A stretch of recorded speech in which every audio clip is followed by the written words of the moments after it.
Morning. Sorry we're a little bit late starting. Technical hitch at the transmitter, I think, is the appropriate term. Jane, switch it off, switch it on. It is off. Is that better? Yes. No? Oh, shout, don't worry. Sorry we're a bit late starting. We've got a technical hitch at the transmitter, but we're going to get underway now if we can't keep waiting for all night. Just a word or two about these meetings. We do have the technology here, which is in bringing in a larger audience than those who are here in this room tonight, which is a good thing really, that we can extend the proceedings of this to the outside community and get their views as well. Unfortunately, we do have a bit of a glitch tonight and it's not working as well as we'd like. However, as well as the views that have come in online, there's still been the opportunity to add one or two priorities tonight, which we have done. And where appropriate, they fit into one or other of the priorities behind me. So, without more ado then, we're going to kick straight off and ask Peter Perry to give us a statement on general crime in Haverhill. Peter, over to you. Okay, thank you very much. Firstly, I was asked a couple of questions at the last meeting that I couldn't answer immediately, so I've gone away and I've come back and I'll give you the answers to those two questions that I was asked before I give the other presentation. Last time, a member of the public asked how many traffic parking offences have been recorded.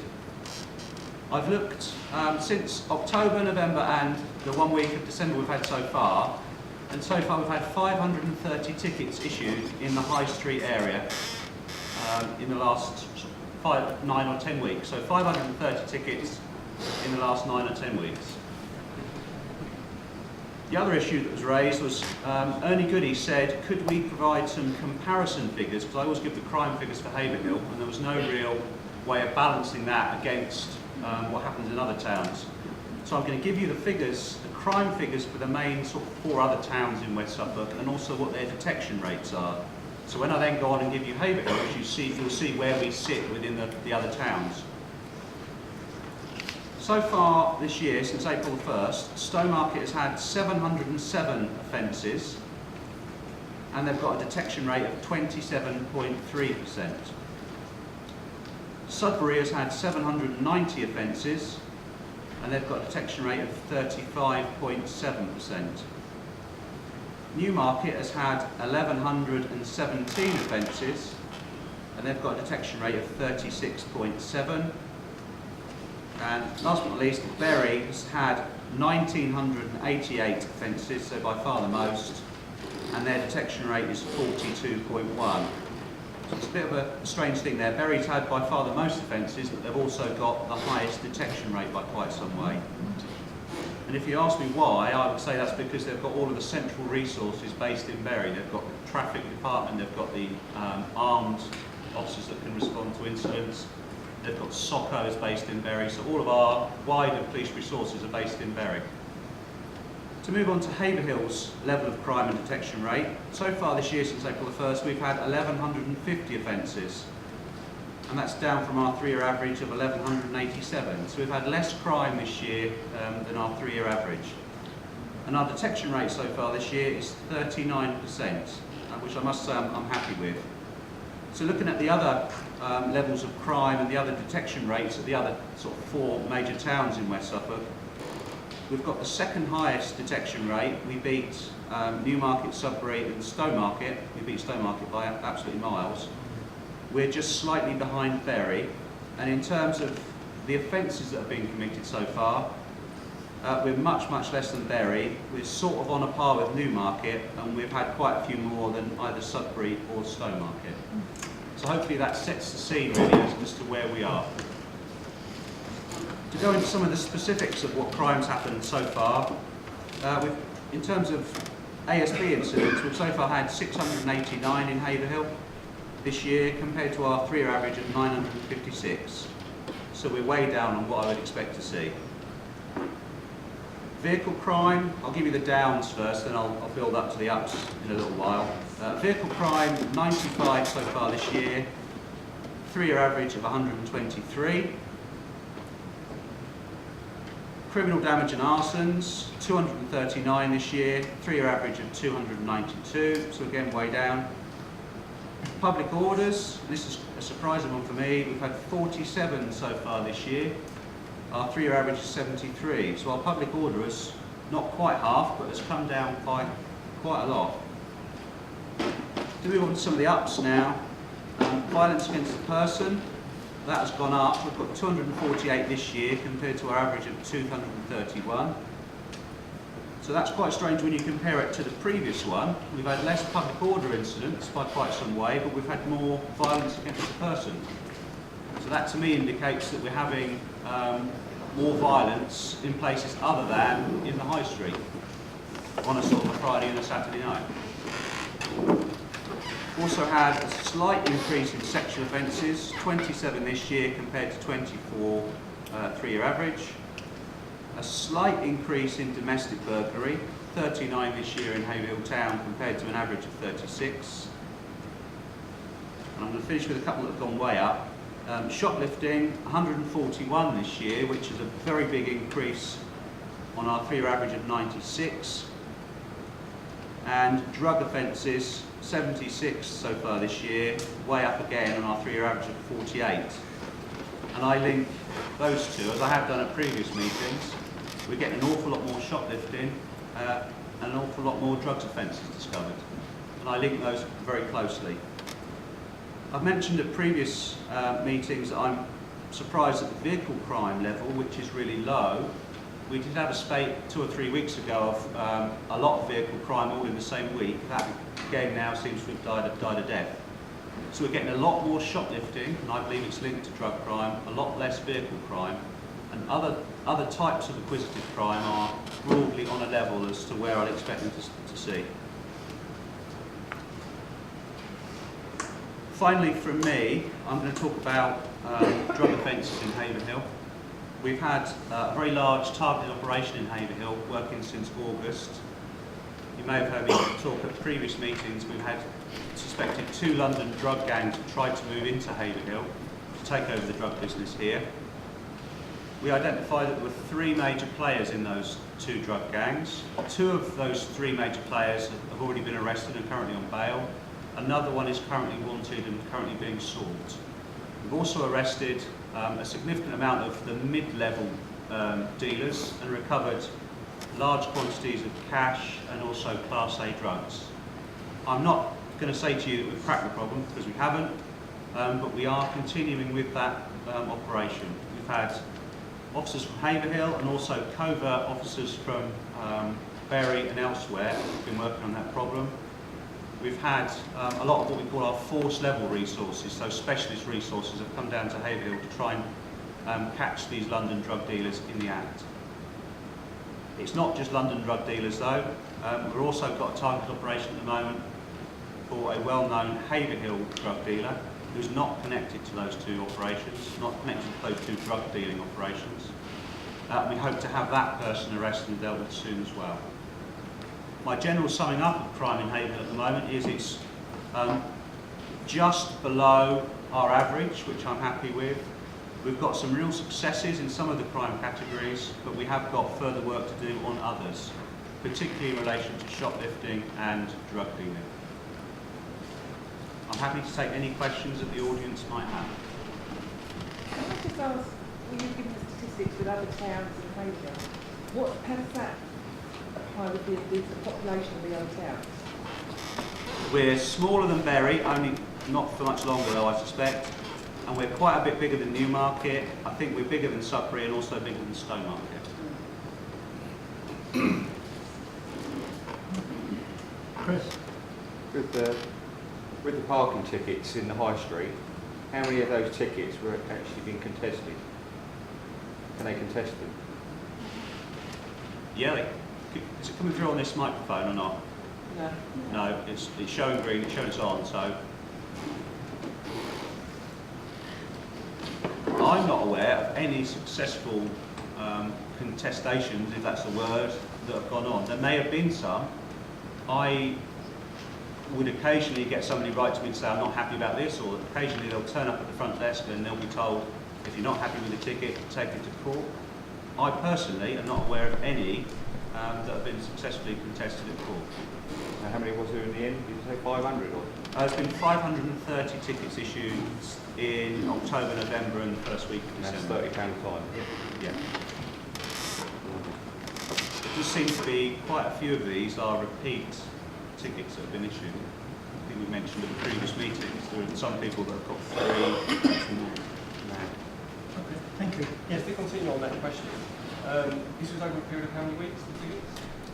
October, November and the first week of December, so 8, 9. No.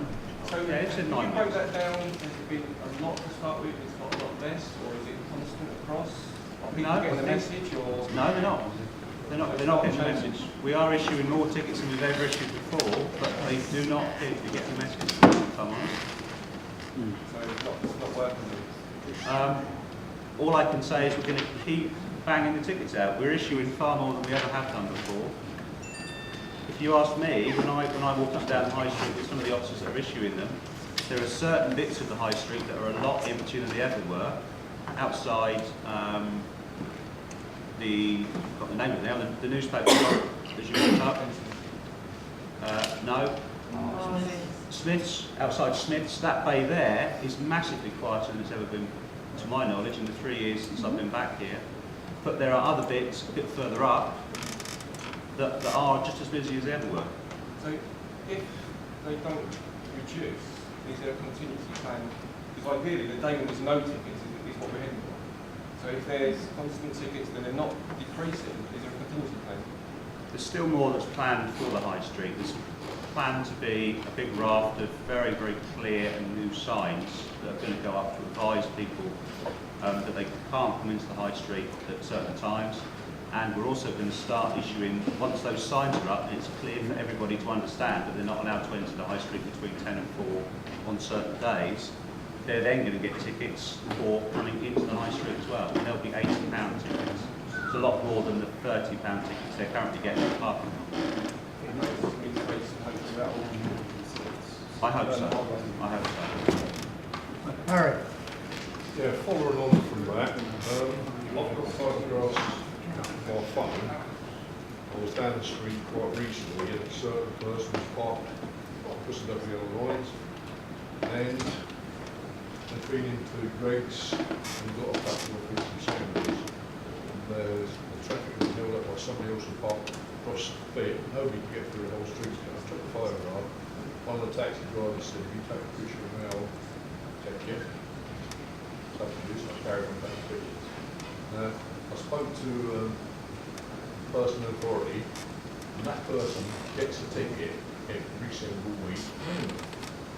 Is there no way of deterring that person just because they're rich and they pay their money every week? It makes it popular, doesn't it? Yes, if I'm quite frank. Because you said about the signs, we're going to get big signs so they know they shouldn't go there. They know they shouldn't go there now. They still do.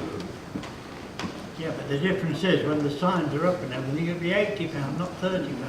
Yeah, but they'll probably still say, well, I'll pay me £80. I don't know. Would you pay £30 to go to a sandwich? They're not paying. I mean, there must be a better way, surely, for you to home. I'm very, very open to suggestions as to what that better way is. For now, that's what we're doing. We're issuing a massively increased level of ticketing, hoping that has the effect. Thank you. Maureen. Yeah, although it's not to do with vehicles, if you remember some time ago, I raised about adults cycling quite fast the wrong way down the high street. It's still happening. What sort of penalties does the police apply to cyclists? If There are a range of cycling offences that we can issue tickets for. The PCSO stopped one when I saw her talking to him, but I mean I saw him the next day at the same time doing the same thing, and they go pretty fast down that high street going the wrong way. So I don't know what you can do. Is there a penalty? Can you fine them? We can. There are certain cycle offences that you can do people for, and I would encourage the officers that are in the high street to do any cyclists that are cycling illegally like that. Just on signage, there's no signage anywhere that I've seen. I have looked both ends of the high street that says, you know, don't cycle down the road the wrong way, that cyclists can only go one way. One guy that I stopped and spoke to outside Glasswell's, I think he had difficulty understanding me. I think he was a guy, one of the Polish guys in town, and all he kept saying to me was, I'm going to work, I'm going to work, I'm going to work, and didn't really understand why I'd ask him what was he doing cycling the wrong way down the high street. We need some good signage for cyclists as well. Yeah, to be honest, it is the same sign. A no entry sign at that end of the high street means no entry to any cars, vans, motorbikes, cycles. I understand there might be some work that we need to do, or some of our partners potentially, some of the big employees that might need to do in terms of what road signs actually mean. But that, to my eyes, is a fairly clear sign. That's sort of a no entry sign. I'd like to think that any Most person people would understand what that assume means. that applies to motorised vehicles or motorbikes. But anyway, we'll have to wait and see. So can we not just have a sign? Hang on, I've got one here first. Are you aware that people are still travelling into the town on a Saturday up County Road and then being found there's 3 dead ends? Some of them are exiting the town through Swan Lane. Well, that's obviously illegal, and I'll be looking to crack down on that again. But we're back to signage again, aren't we? We're back to, are we going to have proper signage up Camps Road to stop vehicles getting anywhere near the high street, which is what we need. So I do sit here and I do try and, you know, come up with things we can do, but if the signage isn't in place, we do start to struggle. Any other now? So it's just with regards to the high street and cyclists, can't we just tell cyclists to smell outside? So just get off their bicycles and push them high street. Yeah, we can. We've got some of our colleagues from SCC are here. I believe that they're in charge of signage, and hopefully they'll take that forward for us. Yeah, that one makes it really simple. You just get off your bike and push it.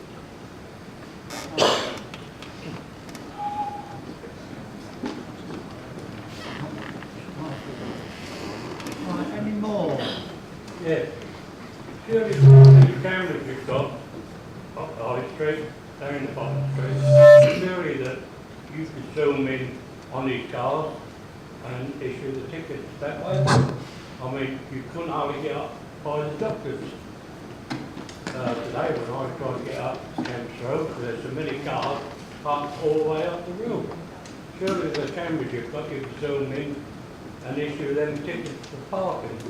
Why do you need people in the street then when you've got someone there watching the camera?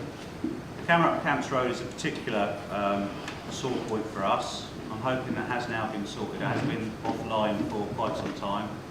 And I know that some of our SCC and borough councils have been working very hard to try and get that rectified. We don't currently give tickets out for vehicles that are seen on CCTV cameras. Why not? Because we don't. I can't come up with a clever answer for you as to why we don't, but it's not something we do. We give tickets out for vehicles that we've seen, physically seen, parking illegally. Well, I had one what's got the blue card on, because I was parking and he said, where's your card? I said, well, why you got one? Oh, that's my wife, she's not very well today, I'm using it. I thought when you have a blue card, the person's got to be there in the car. Not using the card. I mean, my wife was sick. I could have had a blue card. I could park in the high street. But I was led to believe that a blue card means that that person was in the car while you're doing your shopping. Yeah, I think you're right. Yeah, I think you're right.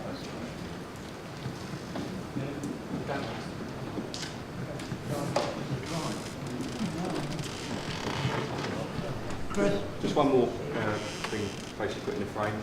Basically we've got all these problems in our town and it all boils down to the same old people, the Suffolk County Council. They put all these policies together for white lining, filler lining, etc., etc. When it comes to the crunch, they are absolutely crap when it comes to actually dealing with it. They're not interested in enforcement of any subject whatsoever. It boils down to them for enforcement. If we had a traffic warden, all these problems would go away. But why don't they don't register? Okay. To try and answer that, I've found our 3 SCC councillors that are all here tonight to support the SNT process. I've found them very helpful. Yeah, Where totally we have agree. struggled is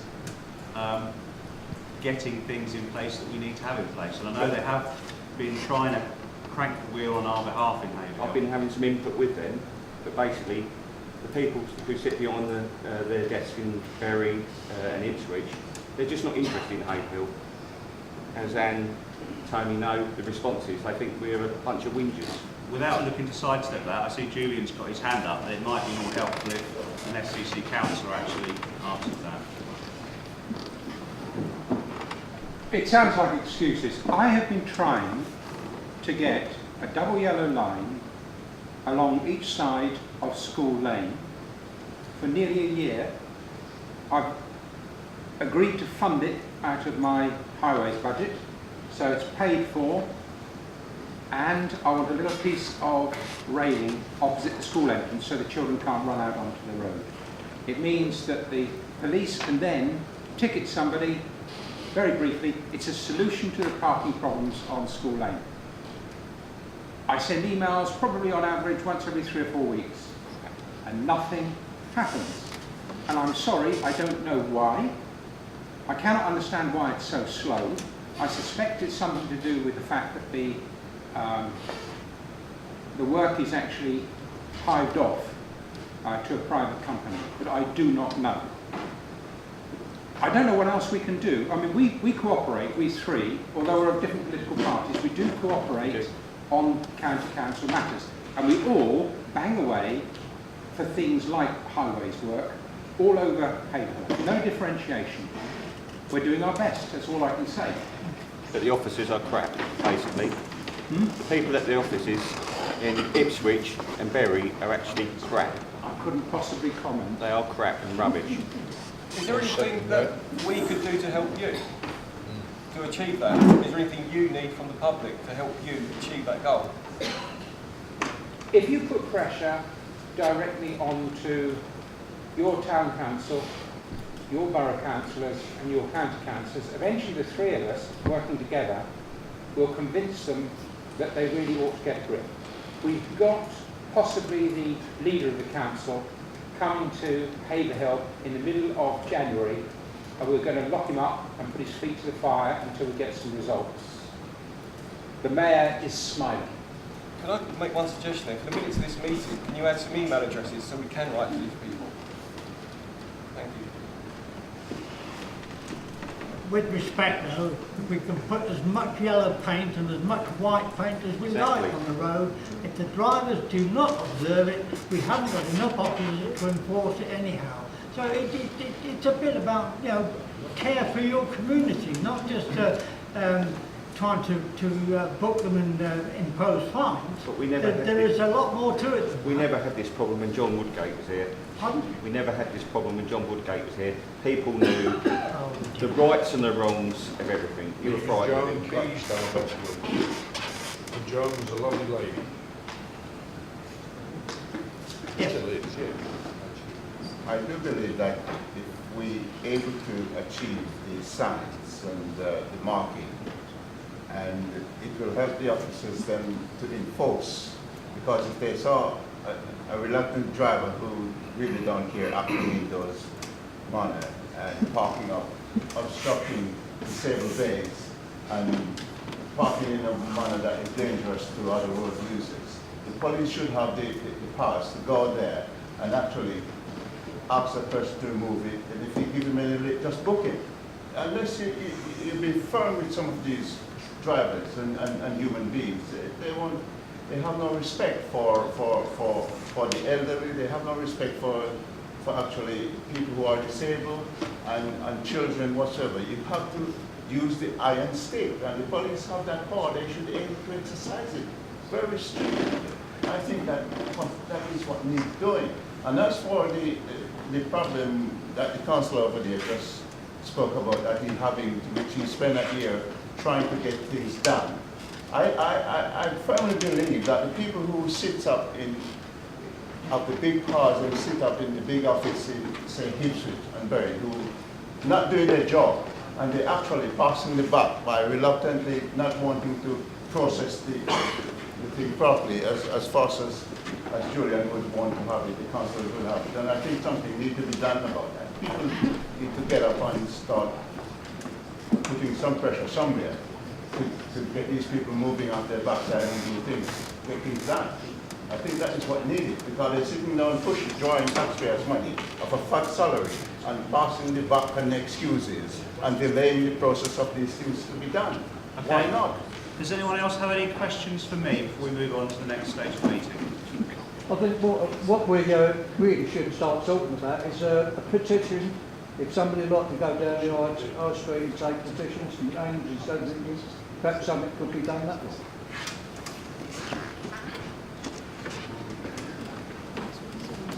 One more, Barry. Yeah. To Inspector Ferry, you're fairly new in this town. Most of us have lived there for hundreds of years. What would you like to see happen? Because this pedestrianising High Street, when I was a lad at my apprenticeship the other end of town, there was a two-way and that was it. And the town was a lovely little town. It's gone to pot. This argument's been going on for years now, this pedestrianisation of the road is that we can criminalise and we can't do this because of that. It all seems to be excuses. People have been taken up through the councillors at the top who are putting the words up. What would you do about that? What would you like to see done? Make your job easier if it was resolved politically, wouldn't it? Well, you've asked me a direct question, so I'll give you a direct answer. It's an answer I have given at this meeting on numerous previous incantations of it. I would do to the High Street what we've already done to Queen Street. I put a barrier up between 10 and 4, and it's job done. Very, very simple. So why is that not happening? Well, that's not in my power to do, is it? Well, there's been petitions and I think everybody in town has signed these petitions. Why isn't that happening? So You're asking me an impossible question now. I can't answer that. Okay. I tell you very simply what I would do. I would, in full agreement with, I believe, our town council, that the department was sat there, put a barrier up, it's job done, isn't it? Yep. Right. Do you know how much that would save you? Okay, it's not a safe question. Just say, would that save you a lot of money if you did that? If that happened? It will save a lot of office time, yeah. But there is considerable opposition. Yeah. So there we are. We can't please all the people all the time. However, if we could move on, I think, from that, and now move on to what's happened to our previous priorities and roads and service buildings. Good evening. Right, in relation to 3 priorities, I'll start with the first one, which was drug use and dealing on the Parkway Estate Rugdenville viewpoint. That subject matter has already been touched upon by Inspector Ferry in relation to the ongoing operation that's been going on for those 3 months, and it will still carry on. But I can tell you that there's been, in terms of uniform patrols, a targeted of 88 patrols in that area. That doesn't include the covert patrols that we've been carrying out as well. So those officers have been doing that and not documenting that goes on.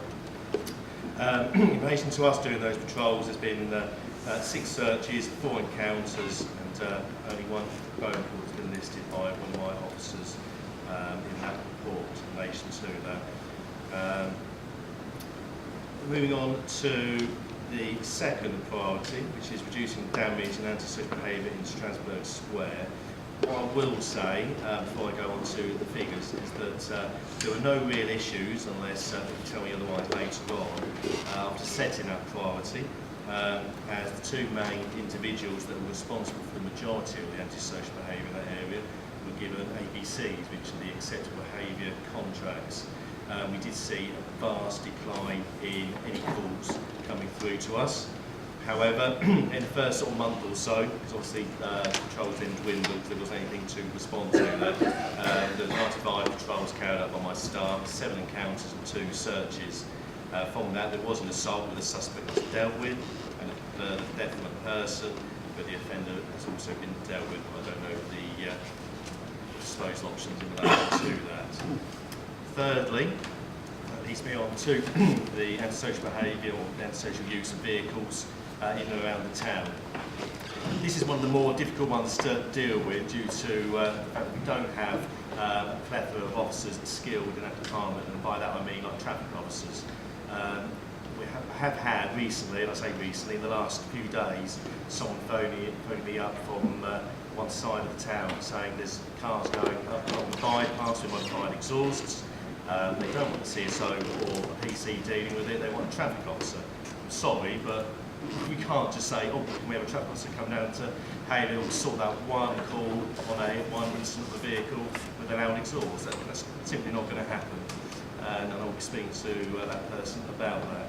However, saying that, we have done a number of speed checks in relation to various areas. I'm not going to go through them in all detail because I think there's too many figures there, but we've done a speed check carried out at Cooper's Road, Bumstead Road, where I think probably where most of the figures have come back with vehicles being recorded as doing just less than 40 miles an hour. That's the highest number, 9.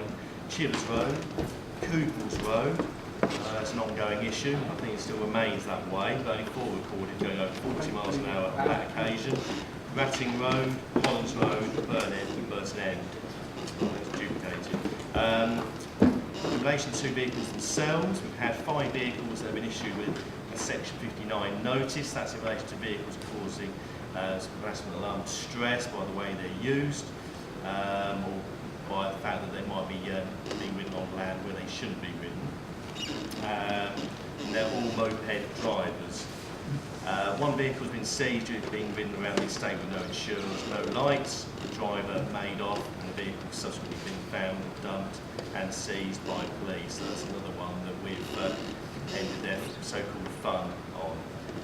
We then had a traffic operation that was held by ourselves, with the traffic officers on that occasion, and with the assistance of the Road Safety Unit from Suffolk County Council. That was held on Wednesday the 3rd of December between 7 and 11. So you might have seen us camped up on the East car park. Not a lot of traffic on that occasion. Fortunately, that's the way it goes. But we had 11 vehicles stopped and examined by the traffic officers. One vehicle was prohibited from being removed at that time because it had 2 front bowl tyres. That was a van. Section 59 notice again was issued for revving exhaust too loud on Woodwood Way.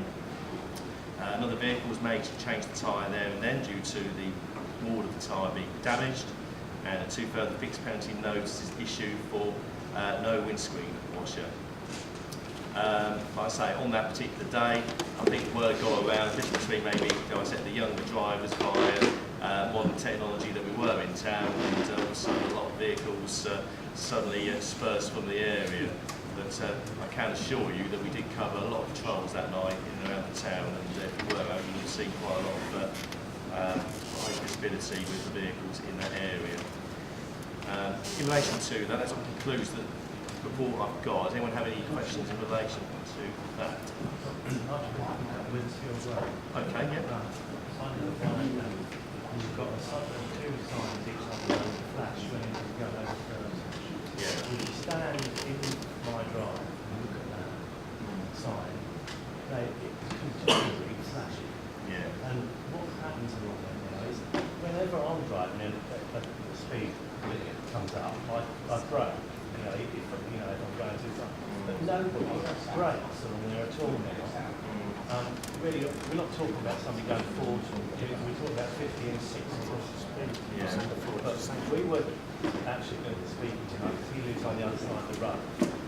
Even if we didn't do any speed checks very often, just by having a police car along that road somewhere, every now and again, would make you think, like you come in from the other side of Haverhill in the rising sun, there used to be a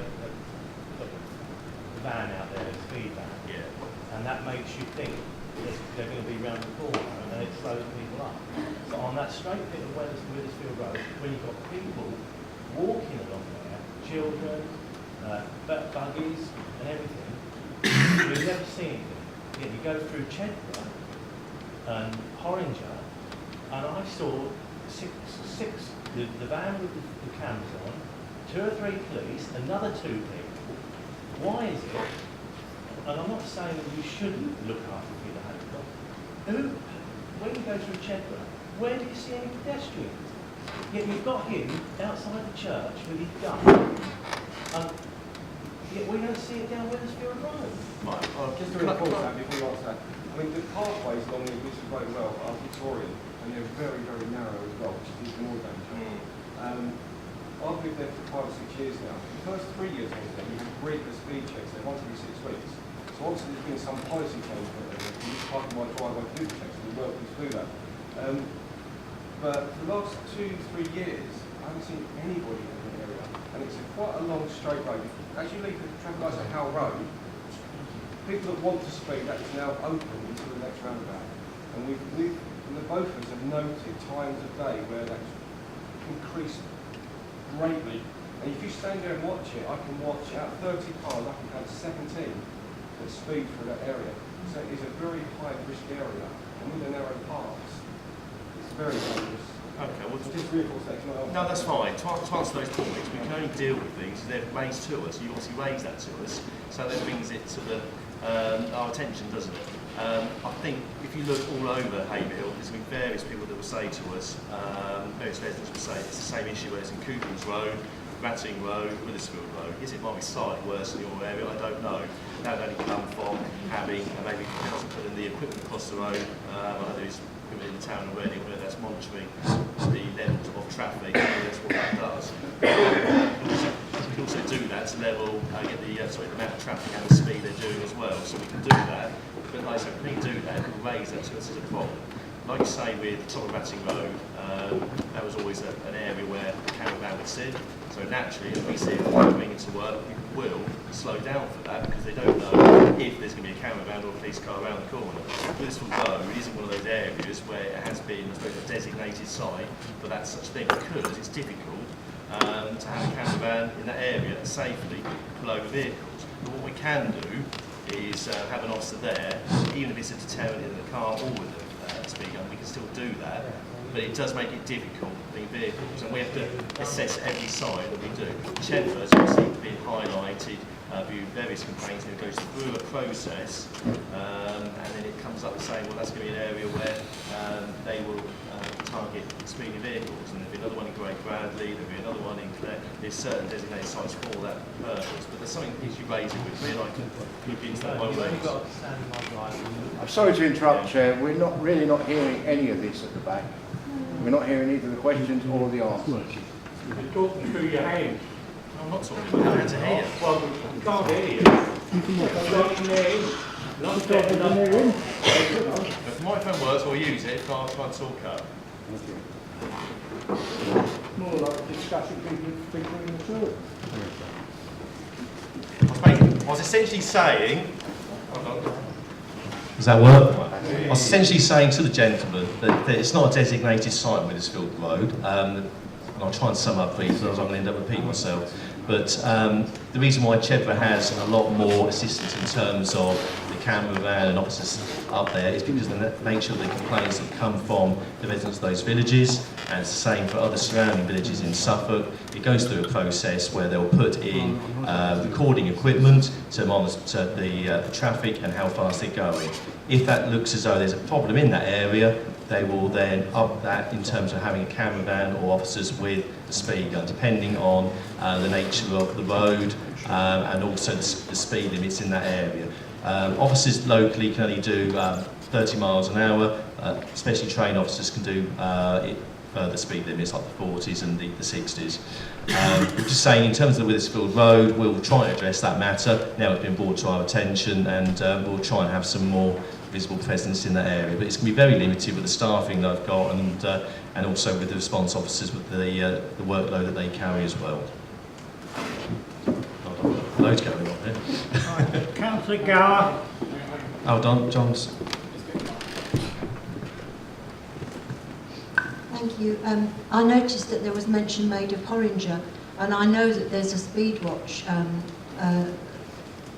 campaign from the residents there, and I just wondered if you think that having a speed watch makes any difference to the speeding and the behaviour of the drivers through an area? I would say it does. I can't obviously count Hollinger because that's not part of one of my parishes that I cover, but we do have them in Wepstead, and I think the latest one we've got is in Withersfield, and it does, I have to say. There are one or two people, but when they do carry out their patrols, they register all the speeds of the vehicles, and it goes through a process with an administrator where letters are sent out to the offending driver. If they carry on ignoring those letters, they then get a visit from my colleagues on SNT in relation to that. No, I do think it does help a lot, definitely.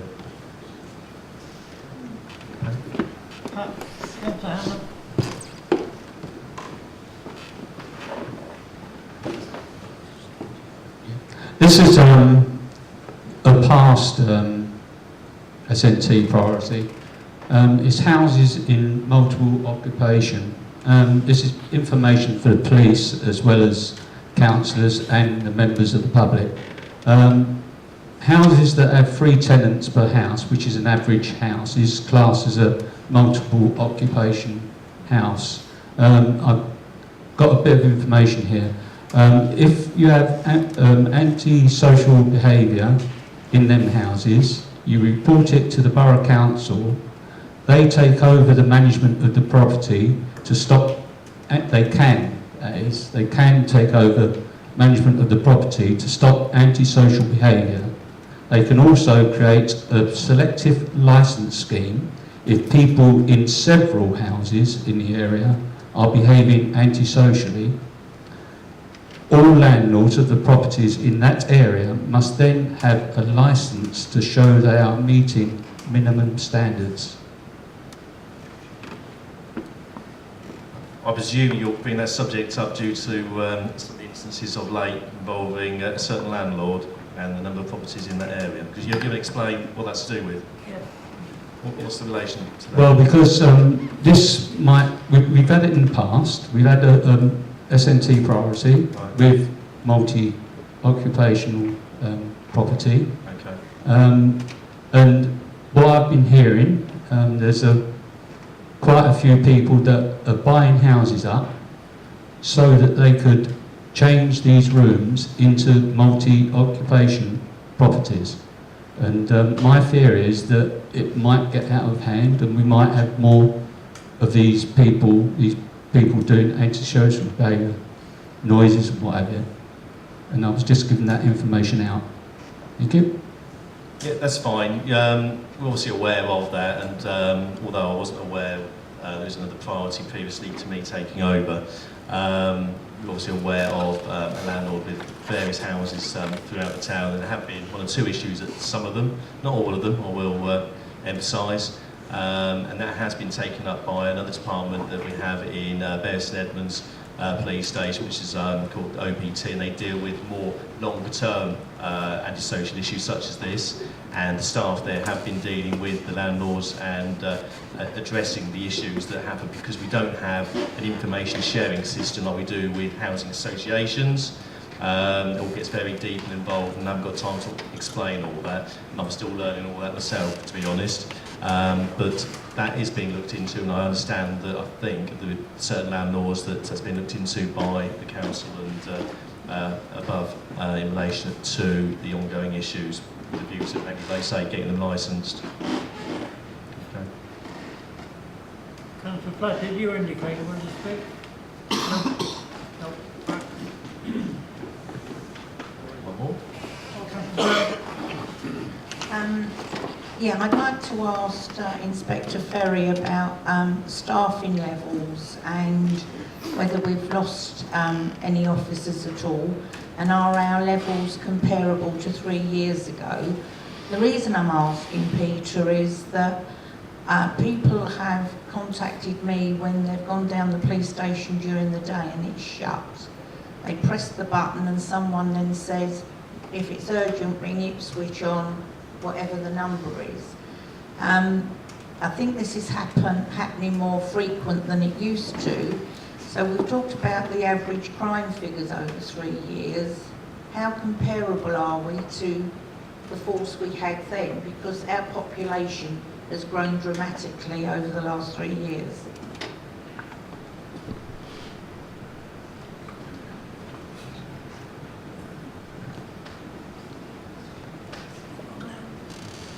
Hopefully you can hear me. Is it coming out? I'll give it one more go. Oh, there we go, we're on. Okay. Well, you've asked over 3 years, which is absolutely perfect, because I've been here for 3 years, so that's ideal. What I can tell you is the amount of staff we've got now is either comparable or perhaps even a bit more than we had when I arrived. Several of the shifts were short, what I call short, when I arrived, which is they didn't have their full complement. Every single response shift at Haverhill has now got either its full complement or more than its full complement. The SNT has got its full complement. It's also got 2 what are called part-funded PCSOs, so various organisations have part-funded a PCSO. We have a sergeant and 4 constables in the SNT.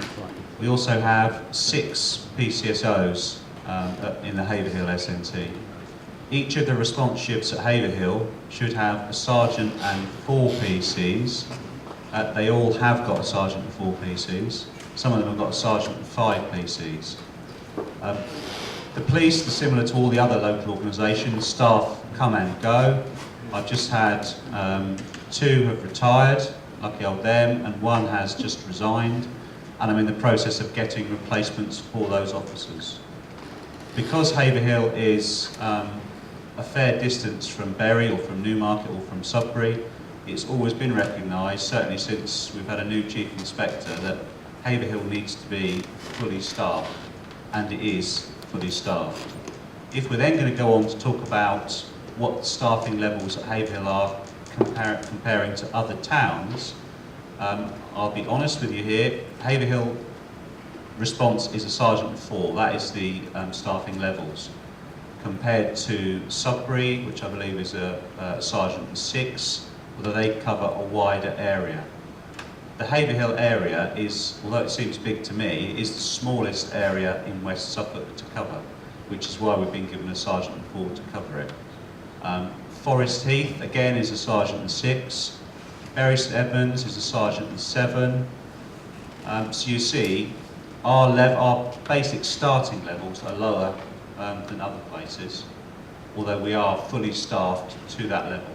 So why is the police station shut so often during the day if we're fully staffed with police administrators and whatever? It isn't police officers that man the front desk, it's station clerks. We have 2 station clerks at Haverhill, and what I would say to you, quite honestly, is I'd be absolutely horrified if I walked in through the front door of Haverhill Police Station and found a police officer waiting there. I think that'd be an absolute terrible use of resources. I do take your point, however. If people are walking up to the front door of Haverhill Police Station regularly and finding the door shut and they have to use the phone, that isn't ideal. There are set opening times at Haverhill Police Station, and you should be able to go there in the middle of the day and the door should be open. Quite often there are 2 people manning that desk. If there's only 1 and they've taken their lunch break, they're going to shut the door for a certain time. They should also put a sign on the door that says, I'm on a break, I'll be back at, or if your call is urgent, much as you've raised, use the phone by the side of the door and a police officer will either return to the station or come down from an office upstairs. So it's a good news story, really. We're fully staffed at Haverhill, up to the levels that we're supposed to be. You're not leaving, are you? You're not leaving, are you? Me? Well, I've got 7 years till I retire. I've got no intention whatsoever of going anywhere else. Yes. For the future, for staffing the future and budgeting and looking ahead, what's the next level to get to Sergeant 5? How much more do we need to grow the town before we get to that? There's a formula that's used. I don't have the exact formula if I'm honest. I would think, bearing in mind we are going to grow substantially, and we all know in this hall that we are going to grow substantially, I think we're one of the few places in Suffolk that's going to see our staffing increase rather than decrease. We have got this huge monster over the horizon, which is the the budget cuts that are not even halfway through yet, and there are quite a few towns in Suffolk that are going to see their policing come down because of those budget cuts. I've been told that Haverhill will not reduce because of those cuts. I've seen various plans that are in place. I think it's absolutely inevitable if we have another 10,000 people move to Haverhill, we'll go up, because we're going to be just about as big as Bury, bigger than all these other towns that we mentioned, despite the fact that we've got a smaller sort of hinterland, smaller villages and area to cover than some of those. I think we must rise. I haven't got an exact answer as to what our population would have to be as to when we go up to a Sergeant 5. You haven't forecast ahead that far yet?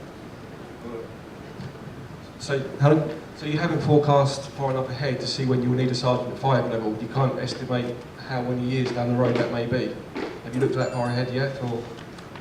I've been banging the drum for quite some time to say all that farmland between the Rising Sun and Keddington is going to be houses. I haven't been told when I'm going to get extra officers or if I'm going to get extra officers. But my personal view is we will when some of that building is done.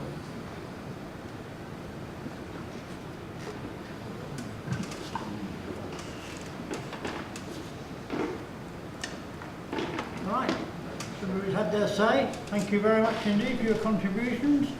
Now I think we're up to listing the priorities that you've selected both online and in this audience tonight. So, Tony, are you going to lead off on this? Yeah, I'll just wait for him to come up on the screen. So I'm just going to run through the priorities. You've got your piece of paper there. If you could just select 3 of the priorities from 1 to 7. So put a tick or circle them or put a cross through 3 of them only. Otherwise, you most probably void your coupon. Once you've got your 3 on there, you just like to take it up to the box there in front of Matt, the SNT sergeant, who's supervising it. And in 5 minutes' time, after we've run through the priorities, you'll be to vote. Candidate priority number 1 is alleged drug taking and antisocial behaviour in the following areas: recreation ground, particularly near to the health centre, Aeroplane Park, Parsonage Gardens, Moat Walk, Castle Hill site, and other sites as they come to light during the SNT period. Candidate number 2 is the festive clampdown on potential antisocial behaviour, including high-vis patrols in the High Street to reassure public and deter criminals at this busy time.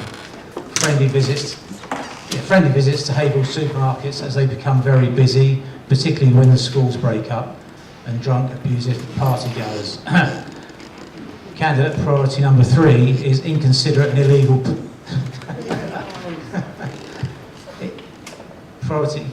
Candidate number 3 is inconsiderate illegal parking, particularly in the following areas: Queen Street, Hollands Road junction with Dudley Hill, Hamlet Road outside the shops at the bottom of Dudley Hill, opposite Elmhurst Close in Hamlet Road, parking across school gates at Burton End between School Lane and Castle Avenue and Medlands development, especially in Colbeck Road and Howes Barn Road. Number 4 is security of houses and sheds, particularly during winter months when nights are long and lights are out for longer. I know there's been a particular spate of shed thefts.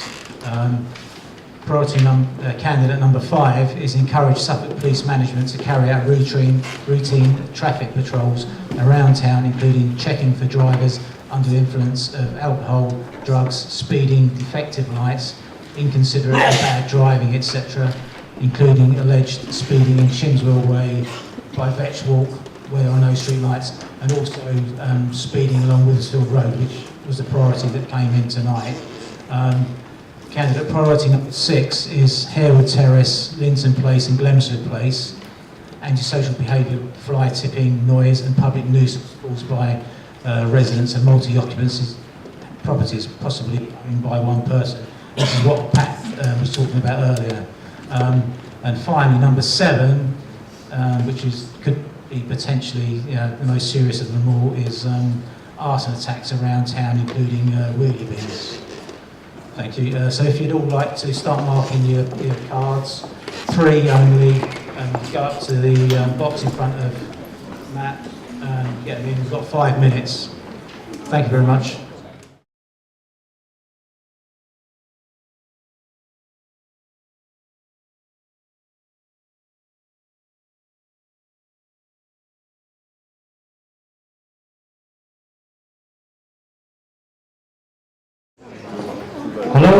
Hello everyone. These are the total votes for people online and in the hall.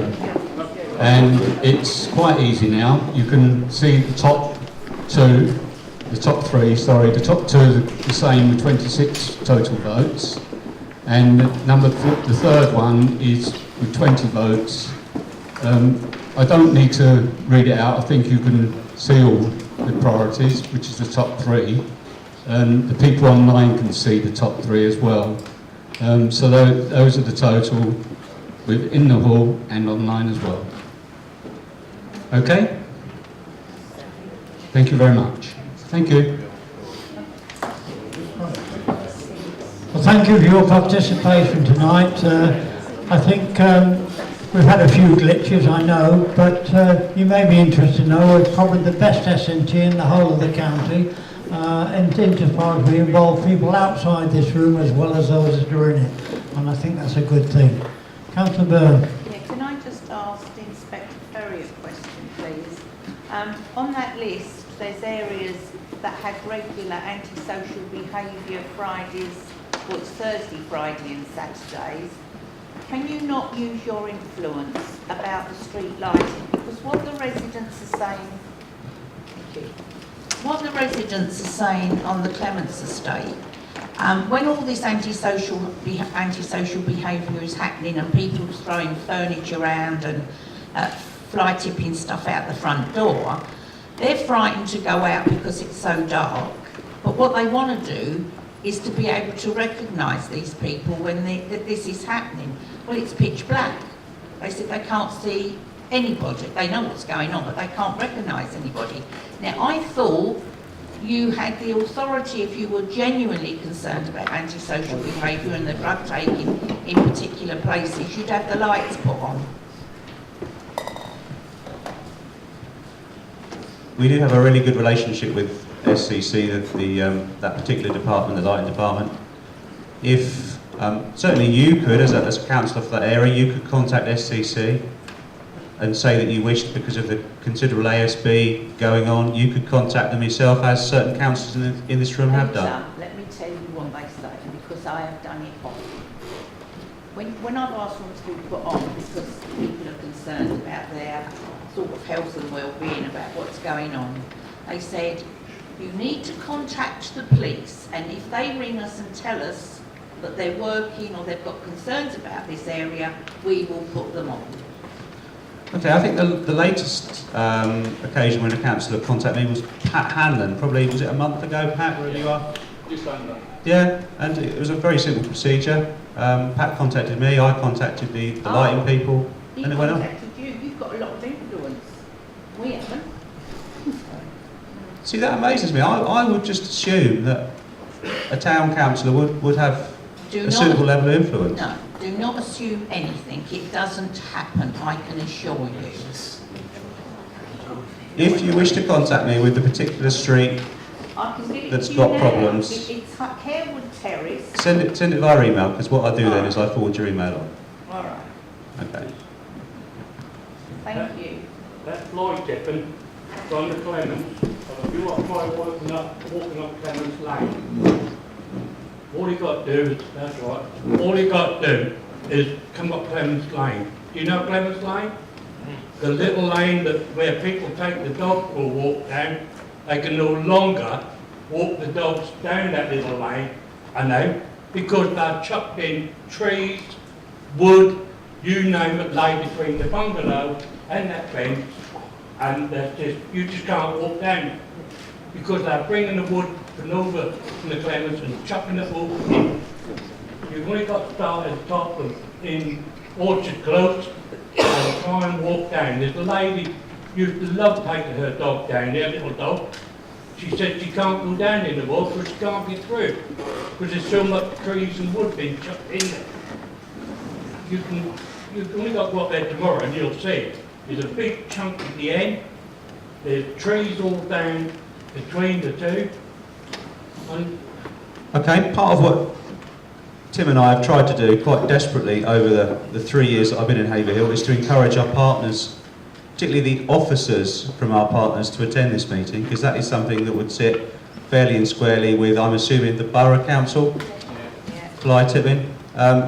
Unfortunately, despite Tim's best efforts, and I do mean best efforts because I've seen a lot of the contact that he's had, those people do not attend this meeting, even though we want them to desperately. Because I would then look at the Borough Council officer and say, what are you doing about that? Because everything seems to come to me. Some of it is justified, some of it unfortunately isn't. Some of the issues I can't sort out myself personally with the police, and I would really like officers from some of those other organisations to attend this meeting, to be able to answer you directly. well, what I've done, I went down to the council and complained. And do you know what I got back? It's private properties. You will have to go and complain to the police. Certainly, one of the things that I found works very, very well indeed, and that is Fix My Street. If you've got a computer, get onto that and put the complaint in where it is, what it is, and you will get action, I promise you. Yeah, but if you haven't got a computer, how do you come about? Go to somebody who has and they'll sort it for you. Go down the art centre. I beg your pardon? Down the art centre there's one. Here. Yeah, fine. Brilliant. May I just come back, because that's my thoughts that the gentleman's talking about. Fly tipping is an ongoing problem, and I have to say that the different authorities are pretty good at clearing it up once they know where it is. Yeah. So now I know where it is, what I do, we take photos of it, then ring up, and if they want evidence of it, they have the photographs, but they are pretty good. Fantastic. Yeah, that's true. Thank you, Maureen, that's lovely. Now, we're not really in a question and answer session. I thought the meeting had ended, but we are quite happy to sit here and answer anything we can answer. Right then, I think we've just about exhausted everything, and I'd just like to remind you that the date of the next forum will be the 9th of March, and it'll be here again in the Arts Centre, provided we can overcome the technological problems of operating some of our equipment. But we'll keep you posted on that. Thank you very much for your attendance and contributions.